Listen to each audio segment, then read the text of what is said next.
Ibu, silakan duduk. Iya, Oke. Perkenalkan Ibu, saya Eli Budasranwati, ahli gizi yang sedang bertugas saat ini. Iya. Oke. Sebelumnya dengan Ibu siapa dan boleh disebutkan umurnya? Dengan Ibu Hana usia 40 tahun. Oke. Baik Ibu, kesini dengan rujukan dokter kah? Iya, Mbak. Maaf sebelumnya, apakah saya boleh melihat hasil pemeriksaannya? Oh, boleh. Oke. Iya. Bentar ya, Bu. Ya. Sebentar saya lihat dulu ya Ibu. Iya, Mbak, silakan. Baik, jadi di sini kita akan mendiskusikan langkah-langkah untuk mengatasi tekanan darah tinggi Ibu. Iya. Oke, jadi Ibu santai saja sama saya, anggap aja teman sendiri gitu. Iya. Oke, jadi nanti apa yang saya sampaikan dijawab sejujurnya ya Bu. Iya, Mbak. Sebelum kesini apa Ibu sudah diukur tinggi badan dan berat badannya? Sudah. Sudah ya. Oke, jadi tinggi badan Ibu berapa? 198, berat badan saya 75 kg, Mbak. Berat badan 75 kg ya Iya. Bu. Oke. Ibu apa boleh diceritakan pekerjaan sehari-harinya? Saya ibu rumah tangga biasa, Mbak. Oke. Jadi pekerjaan ibu rumah tangga ya. Ibu Hana apakah pernah punya riwayat penyakit sebelumnya? Tidak. Tapi saya jarang olahraga di rumah. Jarang olahraga ya Bu. Iya. Apa keluarga Ibu yang lain, orang tua atau saudara yang pernah mengalami tekanan darah tinggi juga? Ada, Mbak, ayah saya. Apakah hal seperti itu menurutmu, Mbak? Jadi orang tua juga bisa menurunkan tekanan darah tinggi karena genetik Ibu, genetik dari ayah. Tapi hal itu salah satu faktor saja sih. Ada faktor-faktor lain yang mempengaruhi. Iya. Misal tuh pola makan, dan gaya hidup juga. Tadi kan Ibu jarang olahraga ya. Iya. Tuh. Dari hasil pemeriksaan Ibu di sini saya lihat tekanan darahnya cukup tinggi. Iya, Mbak. Itu 180/100 mmHg. Dan juga hasil menunjukkan bahwa Ibu mempunyai berat badan yang berlebih atau overweight kita bilang. Mungkin Ibu boleh ceritakan lebih lanjut ke saya kebiasaan makan Ibu sehari-hari seperti apa? Saya tuh makan teratur, Mbak. Seperti biasa, nasi, tahu, tempe. Tapi suka sekali gorengan. Oh ya. Sambal ikan teri, dan saya juga sering mengkonsumsi kopi instan. Nggak bisa ditinggalkan itu Kopinya ya Bu. Jadi bisa keadaannya. Tapi saya tidak suka mengkonsumsi buah. Nggak pernah makan ke buah. Jadi saya jarang makan buah. Jarang banget ya Mbak. Iya. Ibu tadi menyebutkan kalau Ibu suka mengkonsumsi sambal ikan teri. Namun seberapa sering konsumsinya? Biasanya 3 kali sehari, Mbak. Oke, 3 kali sehari ya Ibu. Cukup sering. Kalau untuk gorengan sendiri bagaimana Ibu? Sehari saya mengkonsumsi 5-6 buah, Mbak. Oke, sampai 6 buah ya. Kalau makanan itu harus ada gorengan, entah itu kerupuk, entah itu Mendoan mendoan, gitu ya. ya, kalau goreng, yang penting ada gorengannya. Oke. Nah, jadi di sini ada foto makanan Ibu. Bentar ya saya perlihatkan. Oke. Ibu bisa lihat dan Ibu bisa tunjukkan Ibu makan seberapa. Untuk nasi, Ibu bisa pilih yang atas, tengah atau bawah. Biasanya kalau saya makan pilih yang ini. Yang ini ya Bu. Kemudian untuk sayur Bu, ini ada contoh sayur untuk 1 piring sekali makan Bu. Saya lihatkan dulu. Apa segini Bu? Iya, segini. Segini ya? Segini. Oke. Saya catat dulu. Iya. Baik Ibu biasanya Ibu kalau di rumah sering masak apa saja buat keluarga? Seringnya sih masak sayur lodeh, kering tempe, kangkung, orak-arik tahu, terus sambal ikan teri yang saya paling suka. Dari hasil pembicaraan kita yang panjang tadi ya Bu, saya bisa menyimpulkan kalau status gizi Ibu tergolong overweight Bu. Maksud saya di sini, Ibu mempunyai berat badan yang berlebih atau gemuk, gitu, dan mempunyai hipertensi atau tekanan darah tinggi yang sebesar berapa tadi Bu? Coba 180/100 tuh. Oh baik Mbak, berarti itu gara-gara pola makan saya ya? Oh iya ibu, ditinjau dari kebiasaan ibu sudah makan 3 kali sehari. Masalahnya ibu kurang konsumsi buah, suka minum kopi instan juga ya bu. Ya. Terus juga suka makan gorengan, Iya. kan? Eh, dan lagi apa kesukaan bu? Makan sambal Teri. Eh, Kalau sambal teri sendiri itu mengandung natrium yang tinggi bu, nggak baik itu. Untuk pasien yang mempunyai tekanan darah tinggi juga harus membatasi konsumsi makanan olahan ibu seperti ikan teri tadi, karena makanan tersebut mengandung tinggi natrium gitu. Jadi pelan-pelan ibu harus berusaha untuk mengurangi konsumsi agar bisa mendukung diet yang ibu jalani. Oh gitu. Gitu, ya. Terus pola makan yang baik harus gimana ya? Oh, jadi di sini sudah ada leaflet ibu, bentar saya ambilkan leafletnya. Leaflet ini bisa dilihat ibu, buku panduan yang isi leafletnya adalah diet hipertensi. Oh, iya. Oke, bisa dilihat ya ibu, nanti dibaca-baca. Kemudian ada daftar makanan terdekat juga ibu. Nih. Iya. Nah nanti leaflet ini bisa ibu bawa pulang, oke, untuk diterapkan di rumah ya ibu.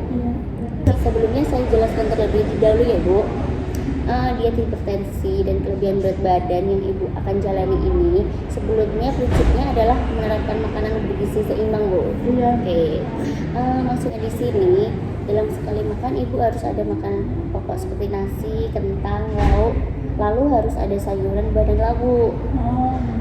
Bisa lauk nabati seperti tempe, tahu, atau lauk hewani bisa ikan, daging ayam, dan daging sapi. Tuh. Baik Mbak. Nah untuk diet hipertensi ini yang ibu harus batasi adalah konsumsi garam, natrium tadi ya bu. Oh jadi saya nggak boleh makan garam sama ikan teri ya bu? Oh bukan seperti itu bu, maksudnya kita tidak boleh makan garam dan ikan teri sama sekali. Diperbolehkan bu, namun penggunaannya dibatasi atau dikurangi. Dilihat dari pemeriksaan ibu yang menunjukkan hipertensinya, penggunaan garam hanya boleh mengkonsumsi garam maksimal itu 2-3 gram, jadi sedikit aja gitu. Oke. Baik Mbak, sedikit sekali ya Mbak. Lalu untuk diet penurunan berat badan bagaimana Mbak? Oh jadi di sini ibu mempunyai kelebihan berat badan. Oke, saya lihatkan leafletnya bu. Iya Mbak. Mungkin faktor penyebabnya adalah ibu sering makan gorengan tadi 5-6 kali sehari, terus juga konsumsi kopi instan. Nah alangkah lebih baik ibu jika menghindari atau konsumsi gorengan itu, dan juga memperbanyak minum air putih bu, minimal itu 2 liter sehari. Baik Mbak. Oke. Baik Mbak, saya akan mencoba mengurangi mengkonsumsi makanan tersebut. Lalu bagaimana cara memasak dengan rendah garam ya Mbak? Kan saya masih tinggal dengan anak saya yang terakhir. Jadi saya menawarkan solusi ini bu, mau nggak? Mau. Ini yang pertama, ibu bisa memasak secara terpisah. Jadi ibu masak makanan punya ibu sendiri dan masak untuk keluarga sendiri gitu bu. Oh gitu Mbak. Lalu yang kedua ibu bisa coba masak dengan porsi yang biasa, cuma ibu bumbui di awal buat ibu, kemudian ibu sisihkan dan sisanya bisa ibu lanjutkan memasak dengan bumbu seperti biasanya. Jadi keluarga ibu tetap merasakan masakan seperti biasanya. Dengan metode seperti itu mungkin enggak bu, bisa diterapkan. Iya. Saya Iya Mbak, saya nanti akan coba. Oke, baik bu. Mbak, tadi kan saya harus mengurangi sambal teri itu. Terus lalu saya diganti apa? Untuk lauk pauk bisa mungkin ibu usahakan dari bahan makanan yang segar dari alami, misal tempe, tahu, atau daging ayam, daging sapi gitu bu. Intinya di sini bukan makanan yang mengandung garam yang tinggi gitu aja bu. Di samping itu ibu juga harus meningkatkan mengkonsumsi buah dan sayur untuk mendukung mengendalikan tekanan darah dan berat badan ibu tadi. Nah dalam sekali makan itu dianjurkan minimal 1 porsi sayur. Jadi dalam sehari makan ibu bisa makan 3 porsi sayur. Bahkan ya bu, untuk anjuran dari Kementerian Kesehatan itu kita harus makan minimal 5 porsi sayur dalam sehari untuk mengendalikan tekanan darah itu. Jadi ibu juga harus berolahraga untuk mengurangi berat badan ibu agar bisa normal kembali, Bu. Saya harus berolahraga seperti apa ya Mbak biar bisa menurunkan berat badan saya? Mungkin ibu bisa jogging di luar rumah gitu, Bu, atau bersepeda dengan kawan-kawan ibu itu. Baik Mbak. Lalu sayur satu porsi itu gimana ya Mbak? Jadi satu porsi itu misal ibu masak sayur bayam itu direbus dan ibu tiriskan, kemudian dimasukkan ke dalam gelas bimbing, Bu. Benar, saya perlihatkan gelas bimbing itu segini, Bu. Nih gelas bimbingnya ini, Bu. Iya. Oke. Begitu, Bu. Untuk buahnya coba ibu mencoba memakan buah yang ibu suka aja. Wah banyak juga ya Mbak, jadi saya sudah makan sayur tapi semakin tua semakin malas makan sayur. Gitu ya, Mbak.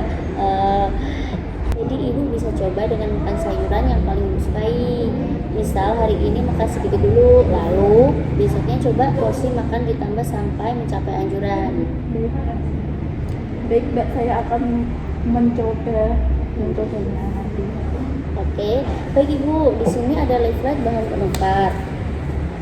Akan saya jelaskan ya, Bu. Jadi ini fungsinya adalah untuk melihat suatu bahan makanan itu setara dengan bahan makanan yang lain. Bisa dilihat Ibu, coba baca. Oke. Kita langsung lihat bagian protein hewani. Ibu. Iya. Contohnya ini ya, Bu, ikan asin. Ikan asin ini 15 gram potong kecil itu bisa digantikan dengan daging ayam tanpa kulit. Jadi dagingnya aja, Ibu. Iya. Oke, sebanyak 1 potong sedang kira-kira 40 gram, Bu. Oke. Baik Mbak. Kenapa saya mencontohkan ikan asin? Karena ikan asin ini mengandung garam yang tinggi, otomatis natriumnya juga tinggi, Bu. Tapi sebetulnya tidak hanya makanan yang asin yang mempunyai kandungan natriumnya tinggi, Bu. Ada bahan makanan lain yang sepertinya tidak asin namun memiliki kandungan natrium yang tinggi. Contohnya kita mengkonsumsi makanan kemasan itu natriumnya tinggi, Bu. Gitu. Bubuk instan aja sering pakai nggak, Bu? Sering. Nah itu juga ya, Mbak. natriumnya tinggi juga. Oke. Baik Ibu, ada yang ingin ditanyakan terkait diet hipertensi yang sudah saya jelaskan? Mungkin Ibu masih bingung, boleh ditanyakan. Saya sudah paham Mbak yang Mbak jelaskan, sudah sangat aneh. Oke. Syukurlah, Bu. Untuk mengingat kembali ya, Bu, kita ulang dari awal poin-poin apa saja yang saya tekankan pada konseling hari ini biar ibu lebih paham dan sampai di rumah bisa diterapkan. Oke, Bu, bisa diulang, Bu, tadi saya jelaskan apa saja? Yang pertama harus mengurangi sambal teri, yang kedua mengurangi gorengan, Ya. ketiga kopi instan, lalu memperbanyak konsumsi makan buah dan sayur, mengurangi konsumsi garam dalam masakan dan biasa mengganti makanan yang punya kandungan garam yang tinggi dikurangi.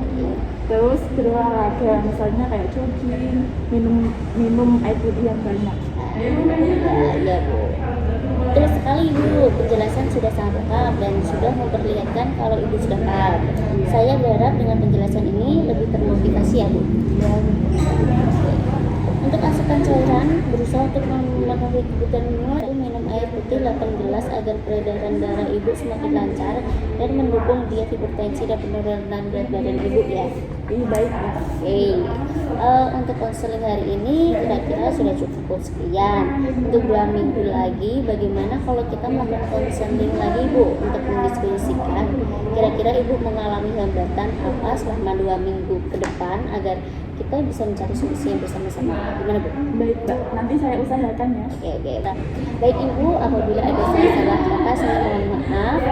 Semoga apa yang saya jelaskan bisa diterapkan dengan baik ya, Ibu. Ya, baik Mbak, terima kasih Mbak. Terima kasih juga Ibu, sampai jumpa ya. Jangan lupa 2 minggu lagi. Iya. Ibu maaf, sebelumnya ini boleh dibawa pulang. Iya. Ini leafletnya sama ini dibaca-baca di rumah ya, Bu. Terima kasih, Mbak. Sama-sama, Mbak. Assalamualaikum. Waalaikumsalam.